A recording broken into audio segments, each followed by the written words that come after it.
நண்பர்கள் அனைவருக்கும் வணக்கம். சாவு பயத்தை காமிச்சிருக்காங்க. அப்படியே அலறி அடிச்சுக்கிட்டு போர்க்கப்பலை எடுத்துட்டு கிளம்பியிருக்கு பாகிஸ்தான். அதுவும் திமிராவா பேசுறீங்க திமிரா அப்படின்னு சொல்லி இந்தியா போட்ட போர்டுல அப்படியே ஓட்டம் பிடிச்சிருக்கு பாகிஸ்தான். இந்த சம்பவத்தை பத்தி நம்ம இந்த வீடியோல தெரிஞ்சுக்க போறோம் நண்பர்களே. அதே போல அவசரமாக பிரதமர் மோடி அவர்களுக்கு புட்டின் அவர்கள் போன் பண்ணி இருக்கிறாரு. இந்த போன் காலுக்கு பின்னாடி என்ன நடந்திருக்கு அப்படிங்கிற சம்பவத்தை நம்ம இந்த வீடியோல தெரிஞ்சுக்கலாம். அதை தொடர்ந்தே பார்த்தீங்கன்னா மொத்த உலகமும் அதிரும் அப்படிங்கிற அளவுக்கு இப்போ ஒரு சம்பவம் நடந்திருக்கு.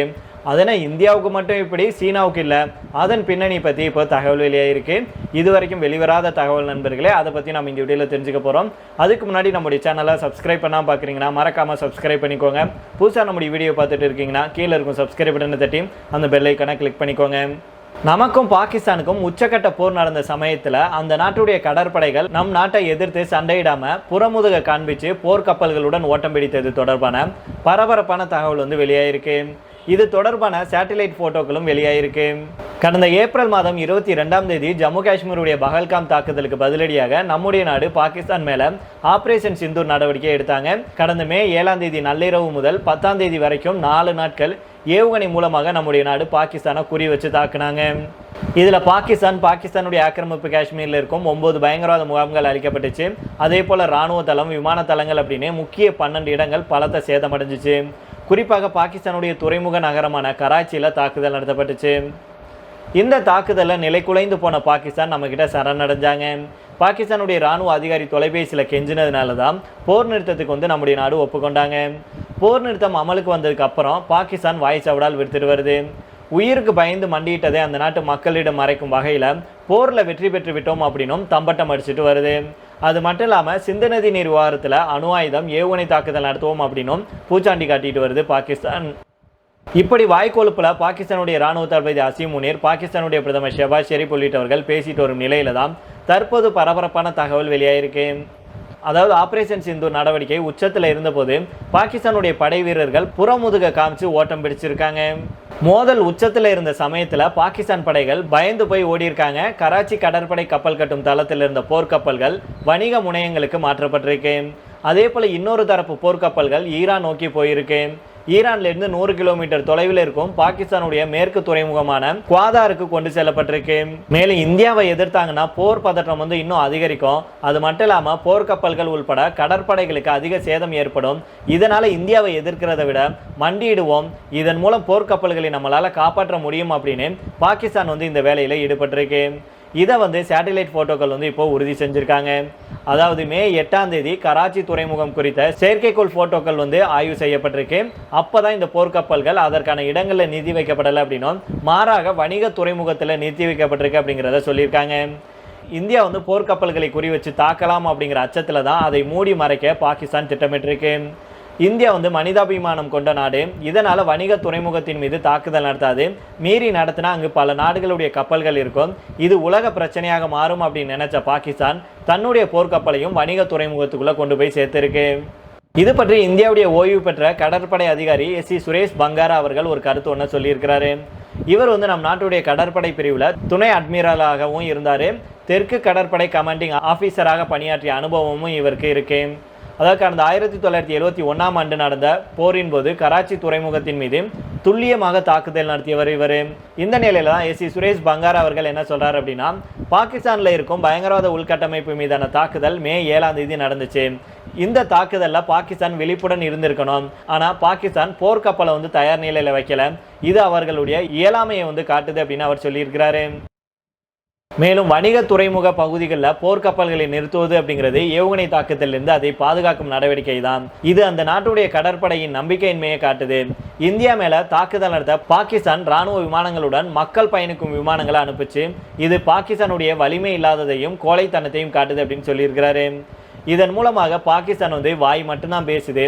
அந்த நாட்டுடைய இராணுவம் உள்பட முப்படைகளும் நம் நாட்டை எதிர்க்க திராணி இல்லாமல் இருக்காங்க அப்படிங்கிறது உறுதியாயிருக்கு அப்படின்னு அவர் வெளிப்படையாக சொல்லியிருக்கிறாரு. இதை தொடர்ந்து பார்த்தீங்க அப்படின்னா ரஷ்ய அதிபர் புட்டின் அவர்கள் அமெரிக்க அதிபர் ட்ரம்புடனான சந்திப்பு குறித்து பிரதமர் மோடி அவர்கள்ட்ட தொலைபேசியில் பேசி விளக்கியிருக்கிறாரு. போருக்கு அமைதியான தீர்வு காண இந்தியா தொடர்ந்து வலியுறுத்திட்டு வருவதாகவும் இந்த முயற்சிகளுக்கு நாங்கள் ஆதரவு அளிக்கிறோம் அப்படின்னு நம்முடைய பிரதமர் மோடி அவர்கள் தெரிவிச்சிருக்காங்க. ரஷ்ய அதிபர் விளாடிமிர் புட்டின் அமெரிக்க அதிபர் டொனால்டு ட்ரம்பை அலாஸ்காவில் சந்திச்சது குறித்து மோடி அவர்கள்ட்ட தொலைபேசியில் விளக்கியிருக்கிறாரு.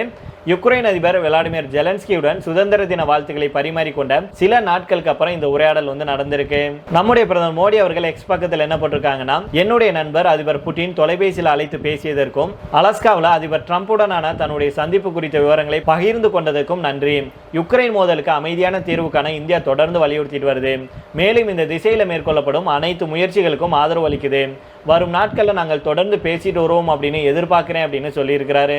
சில நாட்களுக்கு முன்னாடி தான் பிரதமர் மோடி அவர்கள் உக்ரைன் அதிபர் ஜெலன்ஸ்கியுடன் தொலைபேசியில் பேசி இருதரப்பு உறவுகள் மற்றும் போர் நிலவரம் குறித்து விவாதித்தார். அதே போல சனிக்கிழமையப்போ சுதந்திர தின வாழ்த்துக்களை தெரிவித்த ஜெலன்ஸ்கிக்கு பிரதமர் மோடி அவர்கள் நன்றி தெரிவித்தார். உங்கள் அன்பான வாழ்த்துக்களுக்கு நன்றி அதிபர் ஜெலன்ஸ்கி.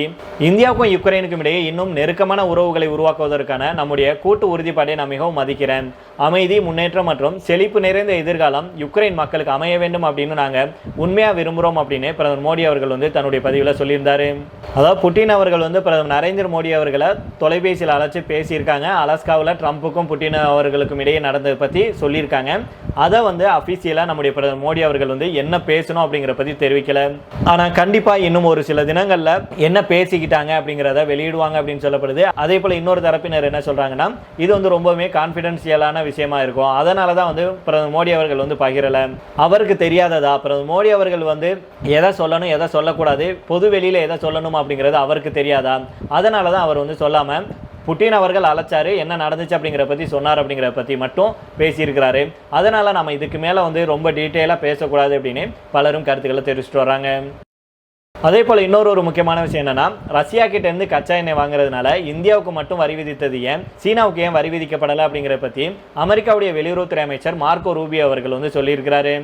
அது மட்டும் இல்லாமல் சீனாவுக்கு வரி விதிச்சா அது உலகளாவிய கச்சா எண்ணெய் சந்தையை சீர்குலைத்து மொத்த நாடுகளுக்கும் பிரச்சனையை ஏற்படுத்தும் அப்படின்னு அவர் சொல்லியிருக்கிறாரு. அப்படி என்ன நடக்கும் அப்படிங்கிறத நம்ம தெரிஞ்சுக்க போகிறோம். ரஷ்யா கிட்ட இருந்து நம்முடைய நாடு கச்சா எண்ணெய் வாங்கிட்டு வர்றது நம்ம எல்லாத்துக்கும் தெரியும். ரஷ்யா கூட நம்ம நெருங்கிய நட்பை வச்சிருக்கிறோம். யுக்ரைன் போர்னால ரஷ்யா மீது அமெரிக்கா உள்ளிட்ட மேற்கத்திய நாடுகள் பொருளாதார தடைகளை விதிச்சிருக்காங்க. இதனால நம்முடைய நாட்டுக்கு சலுகை விலையில் ரஷ்யா கச்சா எண்ணெயை கொடுத்துட்டு வர்றாங்க.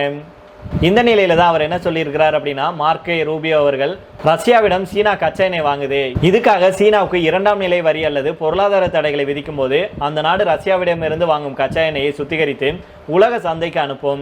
இந்த எண்ணெய் வாங்குவோரும் அதிக விலை கொடுக்க நேரிடும். மாறாக சீனாவிடமிருந்து கச்சா எண்ணெய் கிடைக்கல அப்படின்னா பிற நாடுகள் மாற்று ஆதாரங்களை தேட வேண்டியிருக்கும். இது உலகளாவிய கச்சா எண்ணெய் சந்தையை சீர்குலைக்கும், விலையேற்றத்தை ஏற்படுத்தும்.